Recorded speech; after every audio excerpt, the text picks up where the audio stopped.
Thank you, Brother JR. Salamat po sa Panginoon at tayo'y merong kalakasan na naman. Amen? Praise God. At yan po ay dahil sa katapatan po ng Diyos. Na ito po ang pinag-aaralan po natin sa ngayon pong buwan ng Hulyo, July. At God is faithful. Nakadalawang topic na ho tayo. Yung unang topic ho natin, God is faithful to His Word. At kailanman po hindi niya bibiguin ang kanyang salita. And last week, God is faithful to His promises. Pag sinabi pong God is faithful to His Word, yung kabuuan po pati yung mga prophecy na hindi pwedeng hindi siya darating, hindi pwedeng hindi magkakaroon ng tribulation. At wakas na mundo pong ito. Pag sinabi ng pong promises, yung commitment po ng Lord sa atin na pinanghahawakan po natin, na katulad po ng sinabi po ni Joshua, nung pong matanda na po siya at malapit na mamatay, not one word failed sa mga pangako ng Panginoon na kahit isa. Kahit isa, hindi pwedeng, wala pong natira. Lahat po ng pangako sa Israel, tinupad po ng Diyos. In fact, sabi po ng Panginoon, hindi lilipas ang langit at lupa hanggat hindi natutupad ang mga nasa kasulatan. Not an iota or a dot or one character, hindi pwedeng tuparin ng Panginoon. Why? Because God is faithful. Merong palabra de honor ang Diyos. Hindi, kaya nga po, kung meron tayong pinagpe-pray, may pinangahawakan po kayo, no, ang Diyos kaya po niyang tuparin, kaya lang sa kanyang panahon. Ang tanong, hanggang kailan mo kayang maghintay katulad ni Abraham? Kaya niyo hubang maghintay? Amen. Ako po, I've been waiting for 19 and a half years to be set free from dialysis. Bagamat marami na pong karamdaman ang gumaling po sa akin, katulad ng hypertension, no, na umabot po ng 200 to 20 ang aking BP. No, over 130, ganyan po. Grabe po. At sabi po nila, tuloy-tuloy ng maintenance. Gumaling po ako doon. Heart enlargement, wala ng pag-asa. Sabi po ng cardiologist, pero nagulat siya after 1 year, normal po ang sa mga sugat ko sa paa hindi gumagaling for 1 year, pinagaling po ng Panginoon. And then marami pa ho, no? Just last year, yung pagdudugo ko po, na 3 beses po akong na-confine, na ICU, at dahil po tapat at mabuti ang Diyos kung bakit po tayo buhay. Amen? So sa umaga pong ito, ang ating pag-aaralan, God is faithful to His character.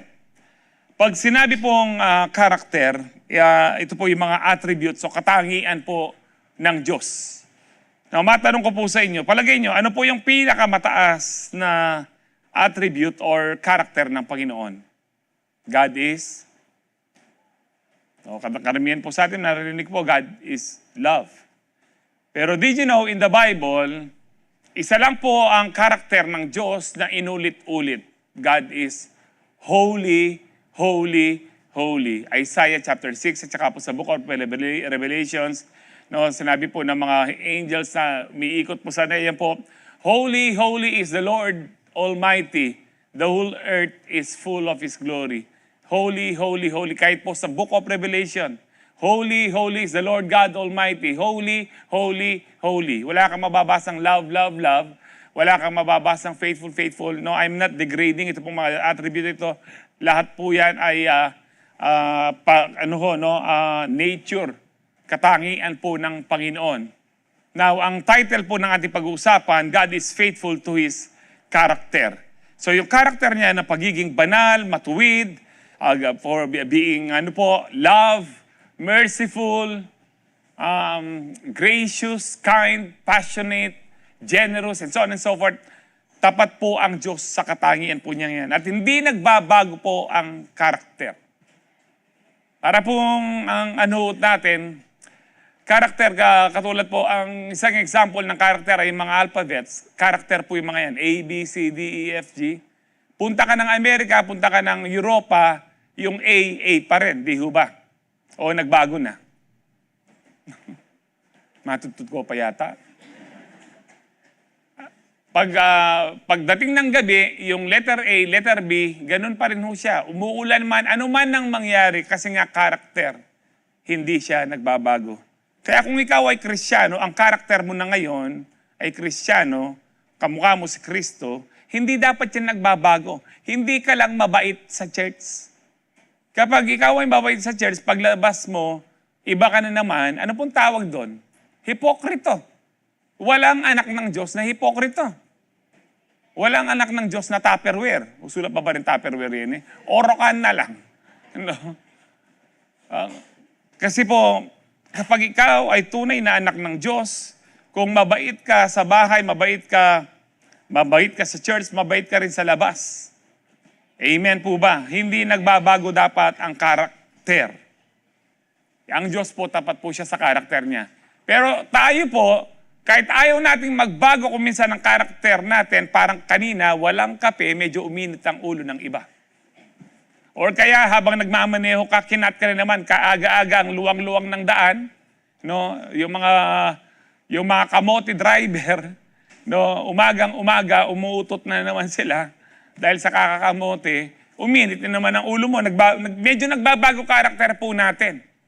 No? Pero ang Diyos po, kahit kailan, hindi po nagbago at magbabago ang kanyang karakter dahil tapat nga po siya sa kanyang katangian. Let me begin with Isaiah 48:11. I will rescue you for my sake, yes, for my own sake. I will not let my reputation be tarnished, and I will not share my glory with idols. Let's pray. Heavenly Father, we just want to thank you for this wonderful day na ginising niyo po kami, Panginoon, this wonderful morning. Binigyan niyo po kami ng kalakasan. It is only by your grace kung bakit po kami nakakatayo at nabubuhay pa.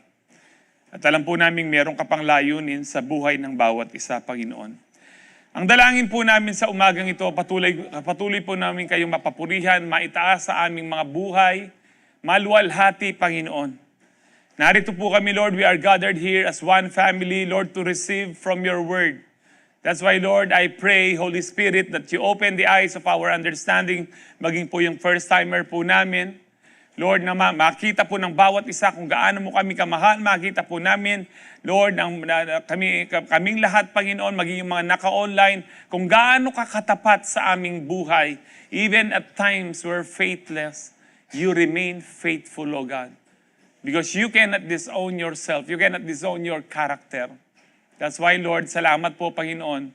Ipaunawa niyo po sa amin. Buksan niyo po ang aming pangunawa. And let us may we be transformed by the renewing of our minds through your powerful word. And as I declare your word, Father God, I declare healing, deliverance, and salvation be upon your people today. To you be all the glory, honor, and praise. In Jesus' powerful name we pray. Ang lahat po'y magsabi ng Amen. Palakpakan muna po natin ang Panginoon. Hallelujah. Ang sabi po ng Panginoon dyan, kausap niya ang mga Israelites na sinulat po ni Propeta Isaiah. Sabi po niya, I will rescue you for my sake. Yes, for my own sake. I will not let my reputation be tarnished and I will not share my glory with idols. In other words, sinasabi ng Lord, I will rescue you for my sake. Ililigtas kita alang-alang sa aking sarili. Baka ngayon nyo lang po ito narinig na parang siguro sa iba nakakagulat. Alam niyo ho ba, the main reason kung bakit namatay sa krus si Kristo, unang-una, hindi po sa kaligtasan po natin. Magugulat po kayo, para po sa Diyos. Bakit po? Makinig po kayo mabuti, baka sabihin nyo, nagiging kulto na ako, no? Pero kasi yan po nakasulat eh. I will rescue you, I will save you, alang-alang sa akin. Bakit po? Kaya nga po ang title na pinag-usapan po natin, God is faithful to His character. Because during the time of, in the Garden of Eden, time of Adam and Eve, kung ang Diyos po ay basta na lang niya pinatawad siya, no? Sige na nga, Adan at Eva, wag na kayong umalis, pinapatawad ko na kayo, wag na kayong umalis sa garden. Total, ano lang naman yan, bunga lang naman yan, puno lang naman yan. Ano ba? Pinapatawad ko na kayo. No, because God is love. Kaya lang, nasaan yung justice ng Panginoon? walang consistency, hindi accurate sa kanyang katangian that God is love, God is just, God is merciful. No, ganun na lang na, because I am love, sige, ligtas ko na. Pero nasaan yung justice? Ngayon, kung ang Diyos naman, basta pabayaan na lang niya ang tao, bahala kayo, pumunta na kayo ng impyerno, lahat kayo. Nasaan yung God is love? Nakakasunod ho ba kayo? Kaya nga, kaya nga po, I will rescue you, I will save you for my own sake. Ang sinasabi ng Lord dito, because I am love, I will rescue you. But because I am justice, I am righteous, I am just. No, ang sinasabi po ng Panginoon, kailangan may magbayad sa kasalanan niyo. Alam niyo ho ba, ang kapatawaran ay hindi po yan basta binibigay lang. Dapat po merong magbayad sa kasalanan po natin. And according to the Word of God, that the wages of sin o yung kabayaran sa kasalanan ay kamatayan. Merong mamatay na banal na dapat karapat-dapat na handog sa Diyos. At walang iba po yun kundi ang ating Panginoon na nagkatawang tao para magkaroon ng dugo, para sa kanyang dugo ay matubos tayo. Mabayad ang ating mga kasalanan. Kaya nga po, nasabi ng Panginoon, I will rescue you for my sake. Kung hindi ko kayo ililigtas, nasaan yung pag-ibig? Dahil ako ay pag-ibig, alang-alang sa pagiging pag-ibig ko, ililigtas ko kayo. Alang-alang din sa pagiging matuwid ko, magkakatawang tao ako ang magiging handog, ako ang magbabayad sa inyong kasalanan dahil tapat ako sa aking sarili.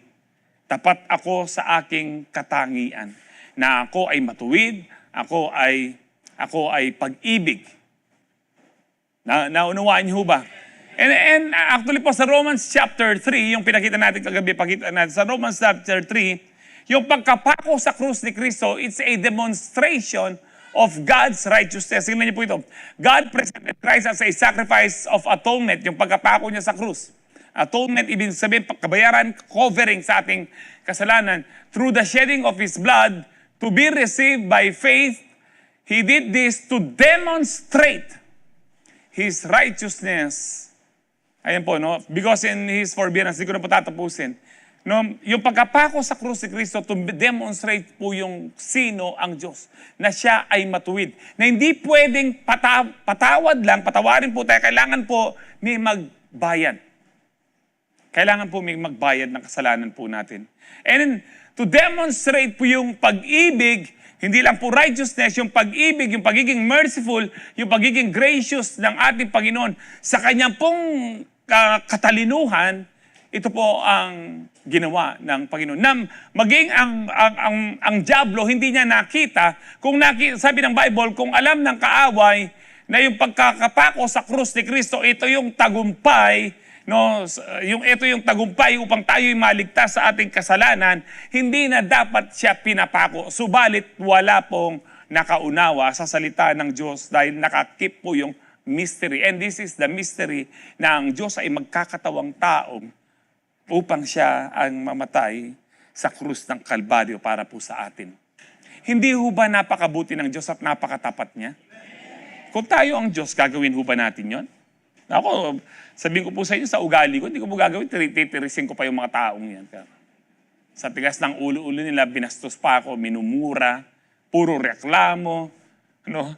Buti pa nga ho yung aso, no? Yung, sabi nga po kagabi, the best example of loyalty sa mga animals, yung mga aso. No? Kanina siguro, umalis kayo, sinipain yung aso nyo dahil nakabihis kayo. Pero pagbalik mo niyan, hindi yan, pa-church-church siya pa mo, pildak na ako man nandun. Hindi po, sasalubungin ka na niyan, di ba? No, kaya kembot-kembot yan, sabi niya, amo, na-miss kita kahit sinipa mo kanina. Kamusta ang church? Sana nabago ka na. Ganyan po kaloyal lang, Ang Diyos po, alam niyo, tapat po siya. Kagabi po, tinanong ko rin to, tanong ko po rin sa inyo, no? Kung kayo po ang Diyos, gagawa ho ba kayo ng impyerno? Pwede ko bang malaman po yung ano? Kasi matagal ko na po sinasabi dito, ewan ko po kung nakikinig kayo. Kahapon po, may ilan lang po yung nakakuha sa ano. Sino pong nagsasabi dito kung kayo ang Diyos, hindi kayo gagawa ng impyerno? Walang nagtataas ng kamay. Sino naman po dito, kung kayo ang Diyos, katulad ng Diyos, gagawa kayo ng impyerno? Amen. So yung iba, ako balo, pastor, na anong sagot? Ganito po. Kung sinasabi po natin na kung ikaw ang Diyos at hindi ka gagawa ng impyerno, para mo na rin sinabing mas magaling ka, mas matalino ka, at mas mabait ka sa Diyos. Tahimik ang Calvary ng 7 o'clock service. Di ho ba? Siguro yung iba sa inyo, hindi ako siguro gagawa ng ano, kawawa naman yung mga tao. Alam nyo ho, God is just, matuwid po siya. Papayag ho ba kayo? Yung mga rapist na hindi po nagrepent, hindi nagsisi, rinape mismong apo, anak. Yung iba po, sanggol. No, kung minsan po 6 months, rinirape na. Ganyan po ka-demonyo. Papayag ho ba kayo na hindi nagsisi pupunta ng langit? Ganito na lang po. Papayag ho ba kayo yung mga senador na at saka congressman na mga nagnakaw ng bilyon-bilyon natin na hindi nagsisi? Makita natin sa langit? Langit pa ba yun? Hindi na. No. That's you like and Ben. Yak! Riho ba? Para bang, kung ganun po, sayang po na, bakit tayo po sumunod sa Lord, tinanggap natin? Kasi kahit hindi tinanggap si Lord, mga balasubas, mga demonyo, mga salot, pumatay ng tao na walang awa. Ngayon po, walang awa na lang po pinapatay ang mga tao, di ho ba? Magkaroon lang sila ng pera, yung mga pong mga driver na or mga nakamotor na naghahanap buhay lang, sinasaksak po ng ice pick, makakuha lang ng pera. Pasama ng pasama po ang panahon ngayon. Nasa Bible po yan. Hindi po natin sa ano yan, buti pa nung panahon ni Digong o panahon. Hindi po nasa Bible yan. Kahit sa ibang bansa, marami pong pasama ng pasama. Kasi nasa Bible. Pero yung pinabanal ng Diyos, magpapakabanal pa. At lahat ng pinabanal ng Diyos magsabing Amen. Amen. So, remember this, yung pagkakagawa naman po ng impyerno, hindi po para sa tao. Ang pagkakagawa ng impyerno para po sa mga demonyo at mga fallen angels na nagrebelde. Subalit, sa lahat ng nilikha ng Diyos, tayo po yung may freedom of choice. Nasa sayo kung gusto mong pumunta ng langit at nasa sayo rin kung gusto mong pumunta ng impyerno. Hindi dinadala talaga, hindi ayaw ng Diyos na mapunta tayo ng impyerno. Kung gusto ng Diyos na mapunta tayo sa impyerno, bakit pa niya ibibigay si Kristo sa atin? Kaya niya binigay si Kristo sa atin kasi ayaw niya na ang sino man ay mapahamak. Kaya lang hindi automatic. Kailangan mong for God so loved the world that He gave. Yung po'y katangian niya, no? Dahil tapat siya, because I am loved. No? Tapat ako sa aking katangian for my sake.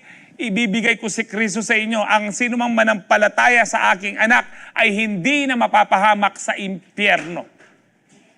Hindi siya automatic kailangan mong manampalataya. You need to believe. What does it mean to believe? To believe is to obey. Kung talagang naniniwala ka, hindi pwedeng hindi ka mag-o-obey. Pero kung naniniwala ka lang at hindi ka nag-o-obey, anong sabi ni James yan? Katulad mo lang ang mga demonyo. Naniniwala, nanginginig pa, nangangatal pa ho sila sa Diyos. Pero mga demonyo pa rin sila. Hindi ba masakit yun na naniniwala ka pero hindi ka sumusunod? Ngayon pala, para kang demonyo. Nawang Diyos po, tapat po siya. Tapat siya na kapag tinanggap mo si Kristo, tapat siya kapag dumating siya ngayon or wala na ho tayo sa mundong ito, tapat siya na papapasukin niya tayo sa kanyang presensya. Tapat din ng Diyos kung hindi mo tinanggap, sinunod si Kristo, tapat din ng Diyos sa kanyang salita na ikaw ay pupunta ng impyerno. Nakukuha niya po yung katapatan ng Diyos. Hindi lang po yung katapatan niya doon sa kabaitan niya tayo maligtas. Katapatan din niya doon sa kabagsikan niya. Nasa Romans 11 po siya, yan. Mabagsik, no? Mabait ang Diyos doon sa mga nagpapatuloy sa Kanya. Mabagsik ang Diyos doon sa mga pasaway sa Kanya. Kaya nga po tayo sa ating mga Kristyano, mabait ang Diyos. Nabasa niyo na ho ba yan sa Romans 11? Na mabagsik ang Diyos saan ho? That means hindi po totoo yung once save, always save. Kung magpapatuloy ka sa Diyos, mararanasan mo po yung kabaitan niya. Pero kung di ka magpapatuloy, halimbawa ngayon, nag-church ka nga, mamaya naman, may plano ka palang mag-iinom na naman, magsusugal na naman, no, manood na naman ng pornography. Sinong una mong linoko? Ang Diyos at ang sarili mo. Dahil hindi ka tapat sa katangian mo, pero ang Diyos tapat siya. Sige, kung ganyan ka, yung word ko ganito, kung ganito ka, ito ang mangyayari sa iyo. What you sow, you will reap. Kung ano ang tinanim mo, kung ano ang ginawa mo, mayroong consequences. May bunga yan. Nasa Galatians po yan. Hindi yan basta Old Testament lang. Nasa Galatians po yan. Amen po ba? So ang Diyos po ay tapat po siya. No? Mag-start na po ako, 7:59. Ating pa rin special number na. Nila magbayo isip. Praise the Lord. Number 1, God is faithful to His character, which means He is faithful to Himself. Na kanina pa ho, na-discuss ko na ito. This is the absolute core. Ito po yung pinaka-sentro. Na yung tapat siya sa sarili niya, I will rescue you for myself. Because I am love, I am just. Ako magliligtas sa inyo. Magkakatawang tao ako. So na-discuss ko na po kanina yan. So God's, sabi po ho dyan, kung makakasunod po kayo, mababasa niyo dyan, God's attributes are not separate puzzle pieces. They are single, unified essence. Ang katangian ng Diyos, hindi po siya puzzle, na partly righteous, no, merciful, gracious, kind, patience, generous. Hindi po. He is righteous, buo po siya. He is merciful, buo po siya. He is gracious, buo po siya.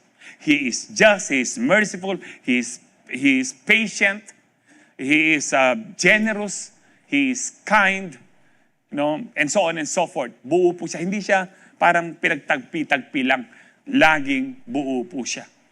Kasi nga, buong katangian po niya.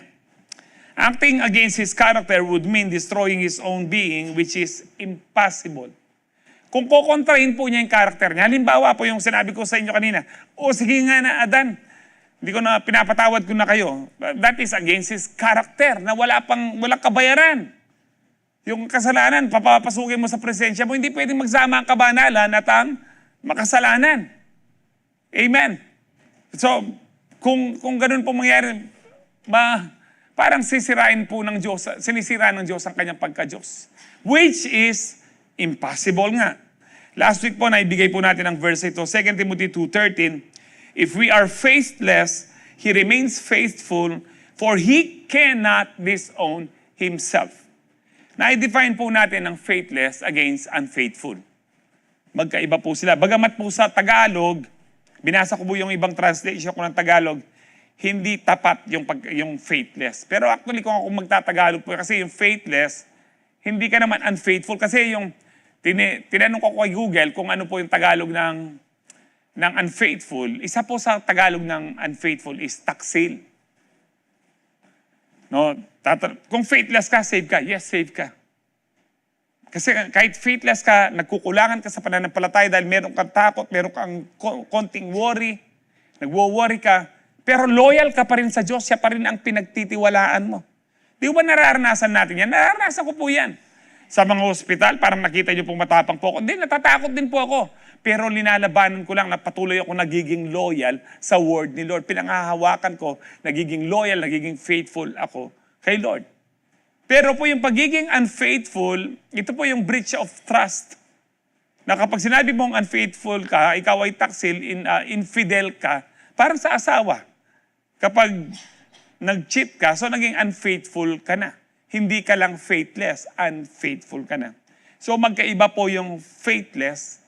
At saka, kasi ano pong una ko nabasa yan, bakit kaya hindi unfaithful ang ano? Pero yung same Greek, pareho lang po yung Greek word sa faithless at saka po sa unfaithful. Kaya lang sabi ng Greek na depende yan sa pagkakagamit. No, depende sa pagkakagamit. Kaya nga po yan yung eksaktong faithless. Para po yung Yung, alam nyo, nung galing po ng transfiguration ng Lord kasama sa Peter, James, and John. Tapos yung 9 disciples na naiwan, hindi nila papalayas yung demonyo dun sa batang nalihin po ng demonyo.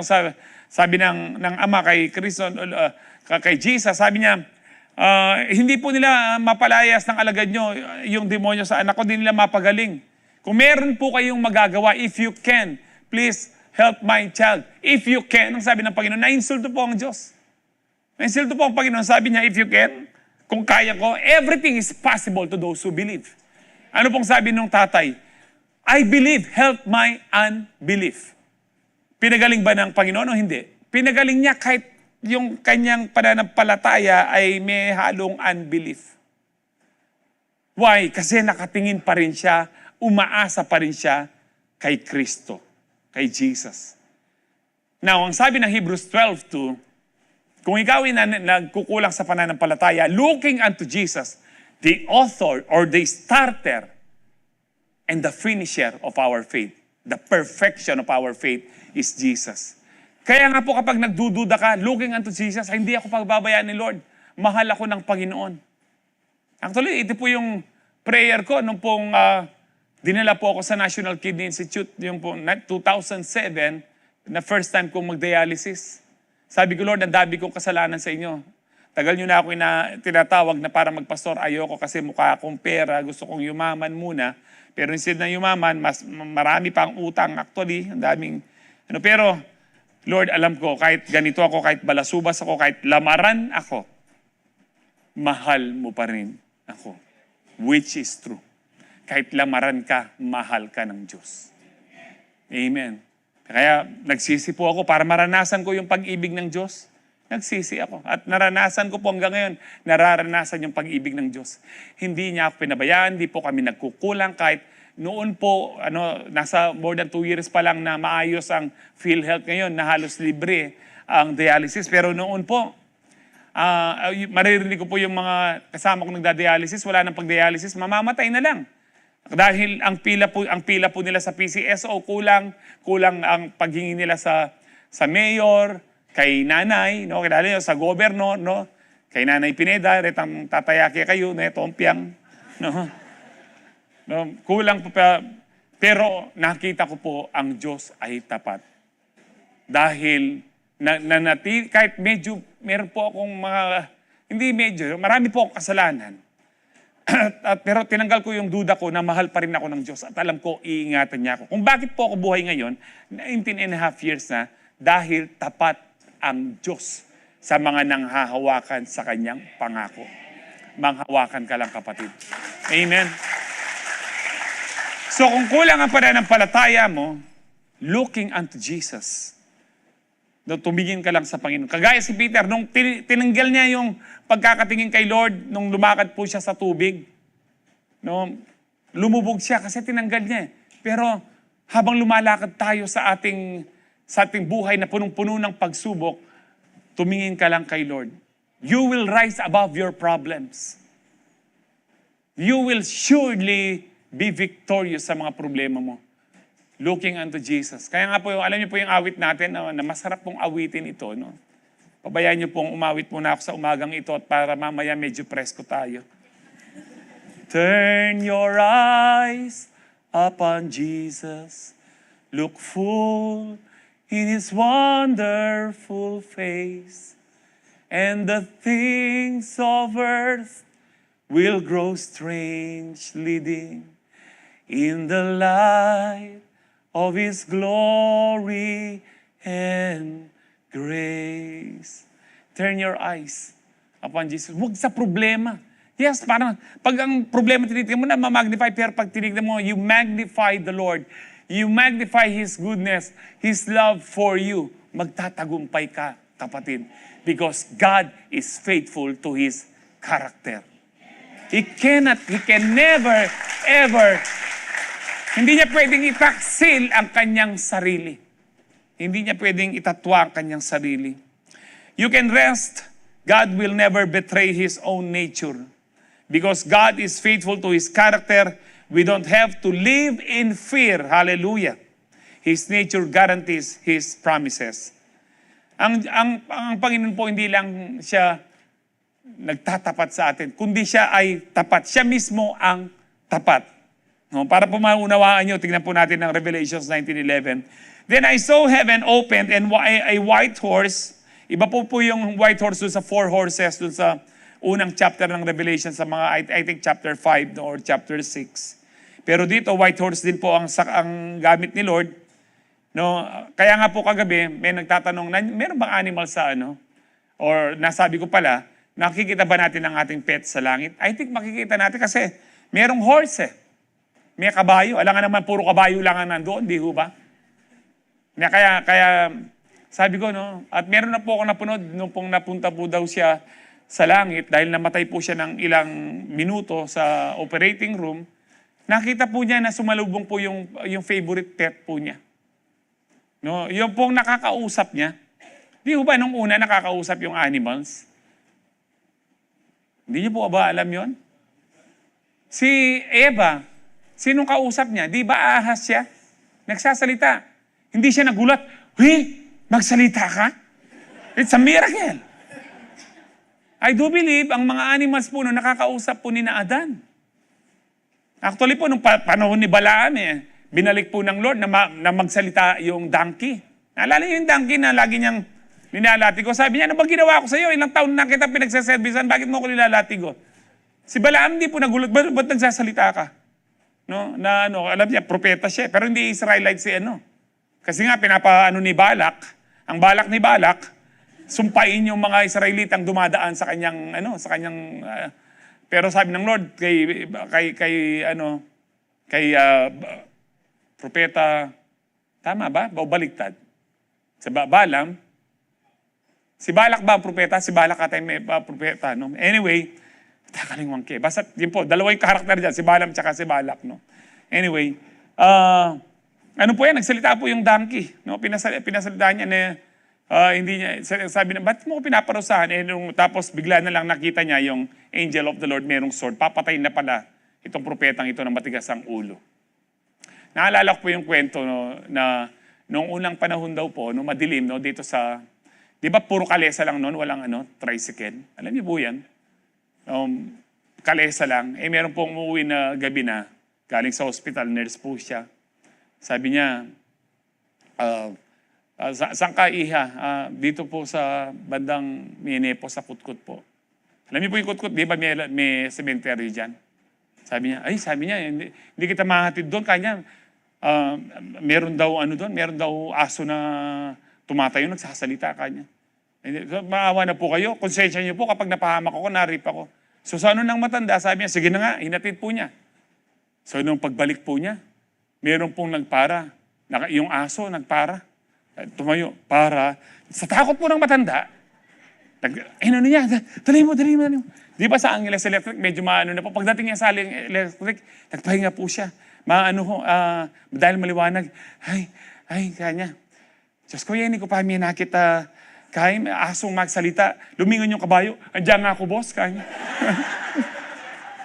Yan, migising na kayo. Migising na kayo.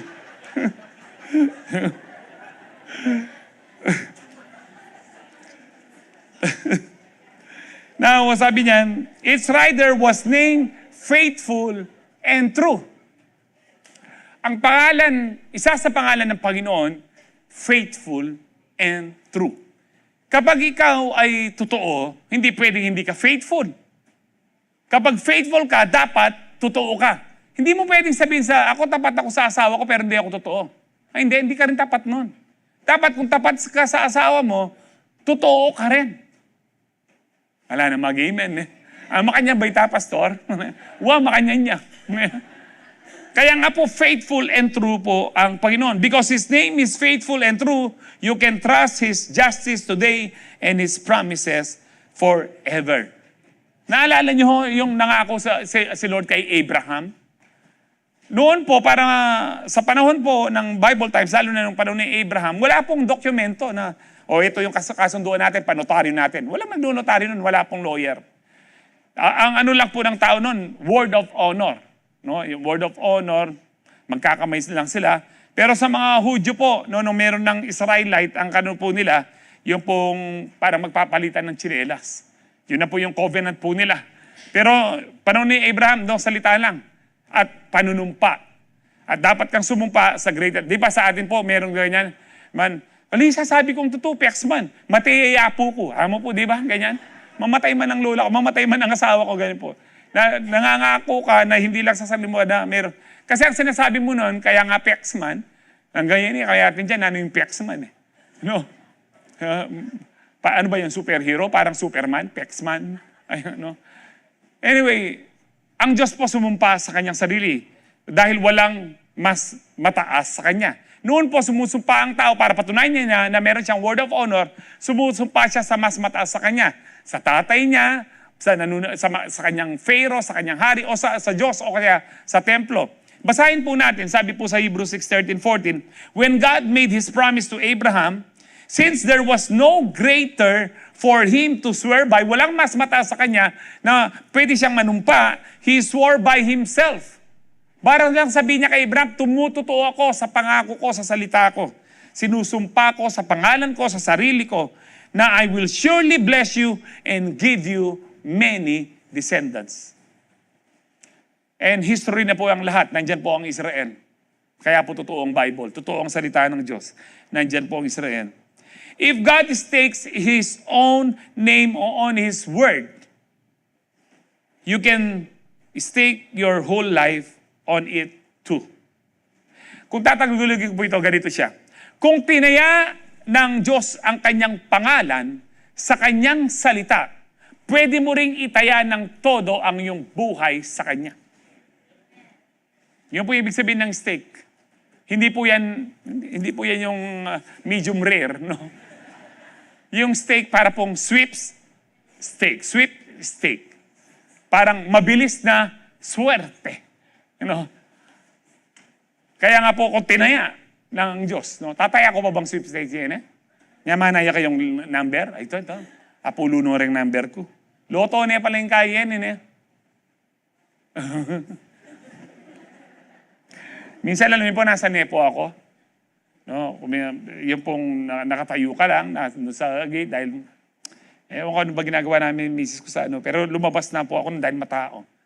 Meron po akong nakita taga-church sa kapila sa loto. Ako pang merine, sabi mo kapay. Potakit na ako. Sabi ko mali ko, dapat papakit ko ingkay ko. Potakit na ka at itok nang ning taya. Nyaping ginulot ka para tayaya. Sabi ko sa susunod pag may nakita ako ganyan, no, magpapakita pa ako. Para po yung mga naninigarilyo, pag nakita kanila, gagawin sa umuusok sa buntot nila. No? Para po nung minsan, bumili po kami ng mangga ng misis ko dito sa Pangpang. Dahil napakarami pong mangga dyan, no, bagsakan. No, pagbalik po namin, mag-aalas 2 na po yan. Kasi speaker po ko, alas 12. Nandito, nag-stay po kami ng mag-aalas 2 na. Meron po kami nakita naka-e-bike. No, potay kayo yun. Naka-t-shirt po silang to believe is to obey. To believe is to obey, sabi ko sa misis ko, no? Naka-ano po sila, 4 po sila sa e-bike. Umuusok! Sabi ko, ot mamasok. Sabi na, mag-relax muna tayo bago tayo mag-church. Anyway po, no? Tayo po, binigay natin ang buhay natin sa Lord. Ibig sabihin, sinurrender. Siguradong panalo po tayo. Hindi na tayo pupunta ng impyerno dahil tapat ang Diyos sa kanyang sarili. Number 2, God is faithful to His character, which means He is completely unchanging. Hindi nagbabago ang Diyos. This guarantees consistency across time. No? Kaya nga po yung ayot natin, noon, ngayon, kailan paman, sa buhay ko'y tapat. He is unchanging. Consistent po ang Panginoon. God cannot change for the better or for the worse. He is already perfect. Hindi nagkamali ang Diyos. Na katulad po ng tanong po natin, tanong ko, sabi ko, Lord, sana hindi mo nalang ginawa yung halaman na knowledge of, the tree of the knowledge of good and evil para hindi na lang nagkasala ang tao. Pero alam niyo ba, kapag ganun ang prayer natin hanggang ngayon, parang sinasabi mong pumalpak ang Diyos. Hindi po alam ng Diyos. Before the time began, tinawag na si Kristo, the Lamb that was slain before the creation began. Nabasa niyo na ba yun sa Bible niyo? Sa Revelation, tsaka po sa Peter? Na pinako na siya before the time began? Paano siya pinako? Nag-uusap-usap po ang Father, Son, and the Holy Spirit. Nagagawa po sila ng heaven and earth. Gagawa sila ng tao, nakawangis sila. Magkakasala ang tao, ngunit ikaw, anak, ang magbabayad sa kasalanan niya, mamamatay ka sa krus. Ang sabi po ng anak, so be it. Kaya nga po tinawag siyang the Lamb. Kaya nga po pag nagsalita ang Panginoon na mangyayari, kaya kahit hindi pa siya napapako, para na siyang pinako kasi pag sinabi niya, hindi pwedeng hindi niya tutuparin. Amen? Kaya nga po, wala po, sa atin po, may mga contingency plans po tayo. Ano yung contingency plan? No, kapag, lalo na sa business, sa trabaho, meron kang plan A. Pag pumalpak ang plan A, meron kang plan B. Ganun din po sa militar. Pero sa Diyos, walang plan B. Isa lang, plan A. Magkakasala ang tao, pero itong gagawin ko. Ito ang mangyayari, itong mangyayari, itong mangyayari. Alam ng Diyos kasi hindi rin po nagulat ang Diyos kung bakit may problema tayo. Nagkasakit ka. Hindi nagulat ang Diyos kung nagdialysis ako. Ay, ang anak ko nagdialysis. Ano ba nangyari? Ganun ba ang Diyos? Hindi po. Alam niya, pero alam din niya ang solusyon. Dahil, ang sabi ng Panginoon, I determine the future, no? Paano siya? I determine the end from the beginning. No? Alam ko na ang katapusan nung pasimula pa. Kaya hindi po nagkamali ang Panginoon na tayo ay, ang tao ay nagkasala dahil kinain po niya yung mansanas. No? Sa ating Pilipino, yung bayabas. Yung pong pinagbabawal na prutas. Hindi po pwedeng magkamali ang Diyos. Ang Diyos po, unchanging po siya. Whether you worship Him or not, mananatili siyang Diyos. When we worship, hindi ibig sabihin na kapag nagpupuri tayo sa Kanya, nadadagdagan ang Kanyang pagka-Diyos. No. Whether you worship Him or not, mananatili siyang Diyos. Pero ikaw, kapag hindi ka nag-worship, kawawa ka.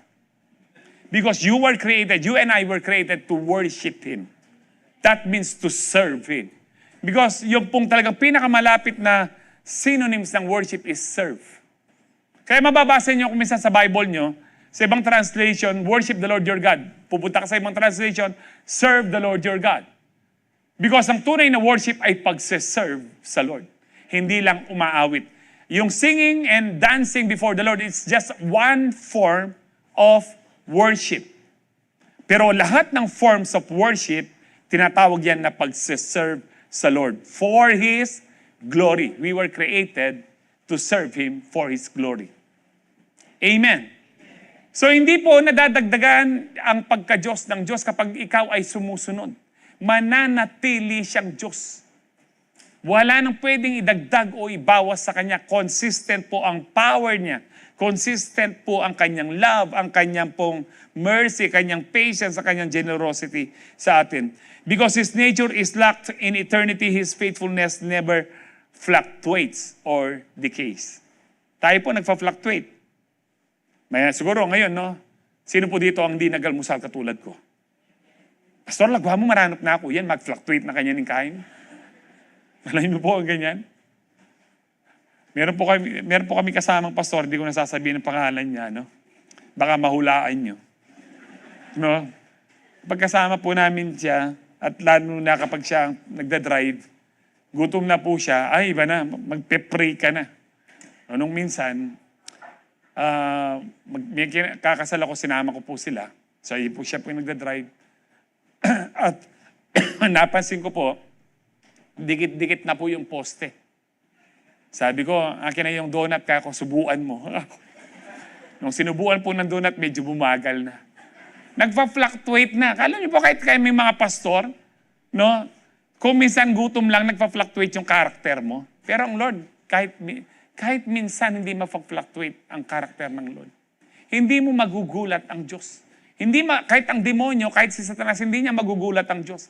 Firm ang Lord. Bakit? Diyos nga siya. Hindi niya kailangan ng opinion po natin. Kaya ang prayer natin, huwag kang magpe-pray na, Lord, ganito po ang gawin nyo instead na ganito. Ninoy ka. Di ba ang prayer natin, turo ng Panginoon, let your will be done and let your kingdom come. Bakit? Ang pinakamagandang pwedeng mangyari sa atin ay yung kanyang kalooban na maranasan natin yung paghahari niya sa ating buhay. Ang sabi po niya sa Malakay 3:6, I, the Lord, do not change. Ako na Panginoon, hindi ako nagbabago. And then, sabi ko, hindi ko nalalagay ito, so you, the descendants of Jacob, are not destroyed. Parang walang ano. And then, alam niyo, kung minsan ganyan po tayo, no? Kahit na naiintindihan mo naman, pero sabi ng Holy Spirit, ang ibig sabihin niyan, kailangan mo pa rin i-discuss, so you, descendants of Jacob, kausap niya ang mga Israelites dito. Alam niyo, ang sinasabi ng Panginoon, kung ako'y nagbabago, matagal na kayong patay.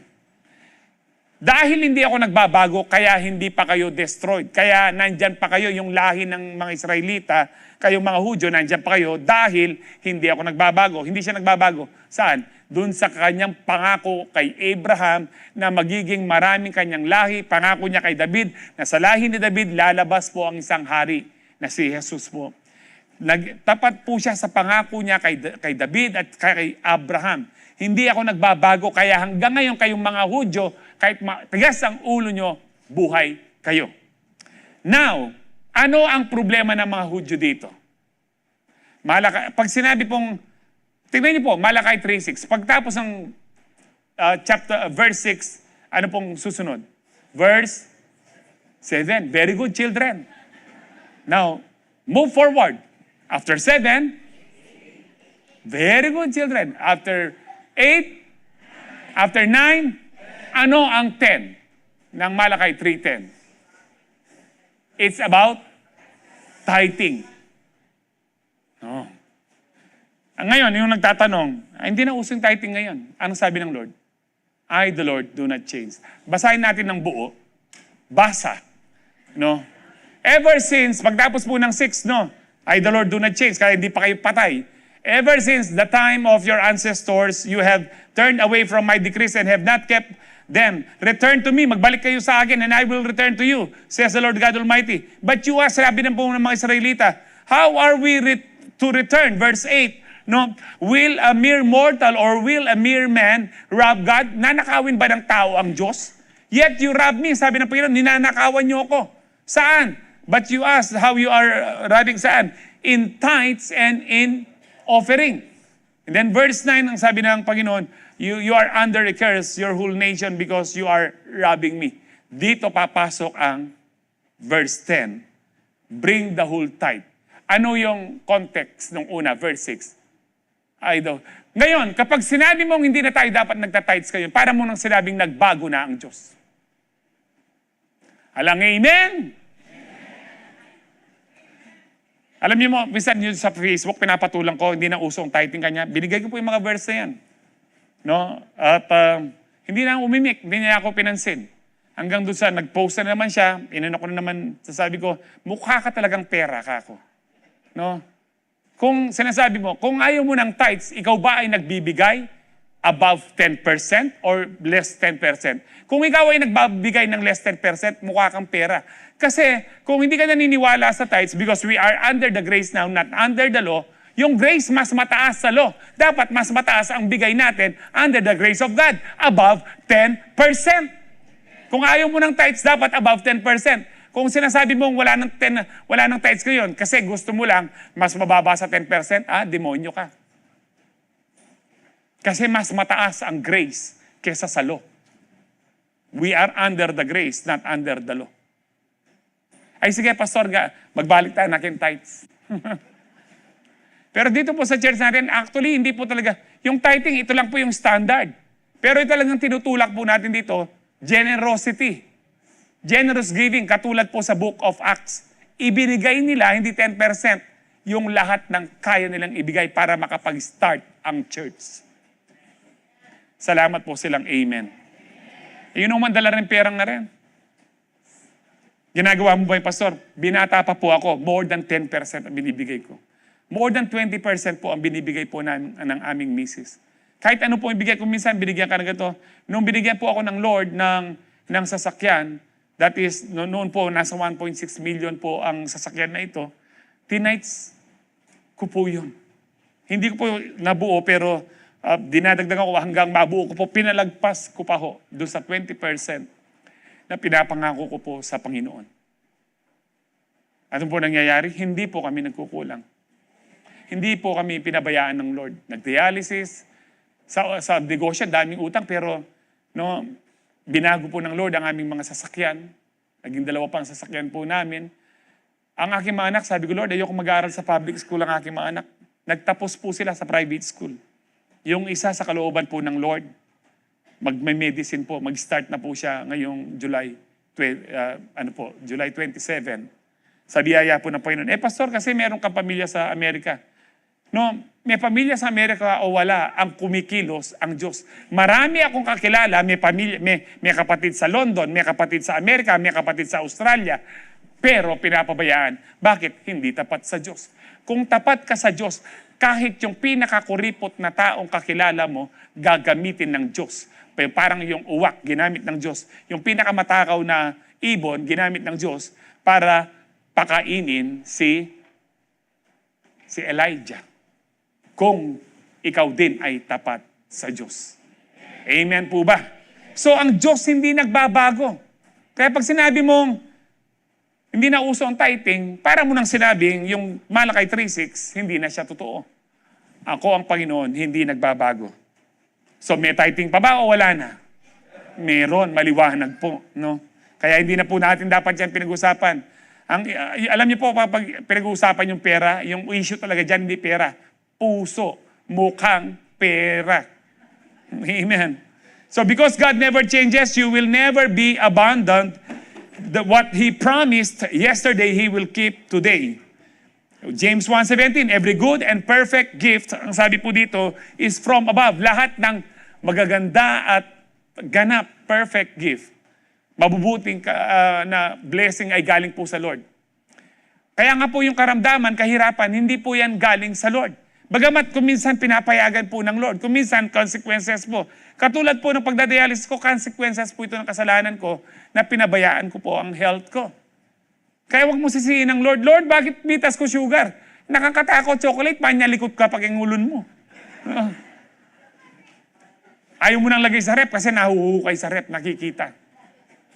Alam niyo po, napagalaman ko lang po, kung ewan ko kung totoo, kasi sa iba, napagalaman ko sa mga ibang diabetic. Yung mga diabetic po, hindi nila, hindi sila ganong giver sa chocolate. Pagdating leche plan, kahit magka-leche-leche na siya, ubusin niya. Tapos, pag nagkasakit siya, Lord, bakit? Bakit? Nakakatako. Kaya may mga consequence. Pero good and perfect po ang gift ng Lord coming down from the Father of heavenly lights who does not change like shifting shadows. Hindi pa bago-bago ang Ama na parang anino po natin. Tingnan yung anino nyo. Galaw kayo, gagalaw din po yan. Ang Ama hindi po. Laging mabuti at lagi pong ganap ang kanyang mga blessing sa atin. Amen. Ayaw ng Lord na maghirap tayo. Kaya nga po, the Lord is my shepherd. I lack nothing. Hindi po totoo kapag ikaw ay mahirap, mas banal. Pastor, di ba yung mga disciple noon? Mahirap sila nung una, pero nung nagkaloob na ang mga tao. Di ba sabi ni Peter, silver and gold I have none. Wala pa siyang pera nung una, pero nung nagkaloob ng tao. Wala nang problema sa kanila kahit mag-mission sila kahit saan, lalo na sa Paul. Magbarko siya, lahat po supported po. Bakit po? Mayaman ang Diyos. Walang kawawa sa mga anak ng Diyos. Tandaan niyo po yan. Walang kawawa po sa atin. Amen. Because lagi pong good and perfect po. Kagabi po na-share ko ito. Yung sinabi ni David sa Psalms 37, na buhat ng bata siya hanggang tumanda siya. Nandiyan na ba? Psalms 37. Verse, hindi siya 4. Ayan po, 25. I was young, and now I am old. Ang sabi ni David, yet I have never seen the righteous. Who are the righteous people? We are righteous because of I have never seen the righteous forsaken. Hindi sila pabayaan. Their children begging bread. Hindi tayo nagpapalimos. Bakit? Tapat ang Diyos. Bata pa ako, hanggang tumanda ko, yung mga righteous, sabi ni mga godly, sabi po ni David, hindi ko nakitang nagpalimos ng tinapay. Kaya lang hindi automatic. What you sow, you reap. Hindi po yung, hindi pala ako pababayan ng Lord, hindi na ako mag-offer, hindi na ako magiging mabait, hindi po. What you sow, you will reap. Amen. Kapag ikaw ay generous, generous din ang Lord sa iyo. Kung ikaw, sabi nga ni Paul, pag nagtanim ka ng konti, kaunti lang. Kung wala kang tinatanim. Pero kung nagtanim ka ng marami, no, marami. If you sow generously, you will reap generously. Amen. Kasi nga po, good and perfect gift ang ano. Kung ang Lord mo ay siya ang shepherd, the Lord is my shepherd, I lack nothing. Hindi ako magkukulang. Bakit nagkukulang ka? Siya ba ang shepherd mo talaga? Siya ba talagang nasusunod? O ikaw paminsan-minsan ang nasusunod? Kung bakit tayo nagkukulang, hindi talaga siya nagiging shepherd, hindi siya ang nasusunod, hindi siya ang Lord. Pero, subukan mong kahit sa anumang panahon, anumang sitwasyon, kahit saan, lagi mong sinusunod ang Panginoon, siya ang shepherd mo, magiging totoo yung salita niya sa iyo. The Lord is my shepherd, hindi ako mangangailangan. Amen. So what God gives you today, He meant to give, and what He promised before, He will still give now. He never changes. Bakit? Kasi hindi sinungaling ang Diyos katulad ng tao. Numbers 23:19, naibigay po ito last week. God is not human that He should lie, not a human being that He should change His mind. Hindi pa bago-bago ang isip ng Lord. No, does He speak and then not act? Does He promise and not fulfill? Paano yung pastor sabi ng Lord, lilipulin ko kayo no, dahil makasalanan kayo. Pero nung nagrepent yung mga tao, God relented. Sabi doon, nagbago ba yung isip ng Lord? Hindi po, consistent pa rin siya sa kanyang karakter. No, paparurusaan ko kayo kung kayo ay matigas ng ulo. Consistent ang karakter. Pero kung magsisi kayo, consistent pa rin yung mercy ng Panginoon. Yung grace ng Panginoon. Pinatawad pa rin. Walang pagbabago po. Amen. Hindi po totoong mas mabagsik ang Diyos ng Old Testament sa New Testament. Pareho lang. Kung bakit pinapapatay ng Diyos yung mga tao po noon naman, dahil po babad po sila sa witchcraft. Demonyo na po ang buhay nila, pati yung mga hayop. Inaalay nila ang kanilang mga baby, mga anak, no, kay Baal. Ganun na sila kademonyo. Sabi ng Lord, lahat ng yan ubusin nyo, kundi mahahawa kayo. And true enough, di ba, nahawa po sa idolatry ang mga dahil hindi nila inubos ang mga Israelite. Hindi totoong, mas mabagsik. Kung titignan niyo po, mabagsik pa rin ang Diyos sa Book of Revelation. Matindi po, isang plague, 1/3 of population. What is 1/3 of 8 billion today kung ngayon mangyayari to? More than 2 billion ang mamamatay. Walang 2 billion na namatay ng Old Testament, pero ngayon, sa New Testament, no, malapit nang maganap to, pero wala na tayo to. Kukunin na tayo ng Lord bago niya ibuhos yung galit niya. Galit pa rin ang Diyos sa mga matitigas ang ulo.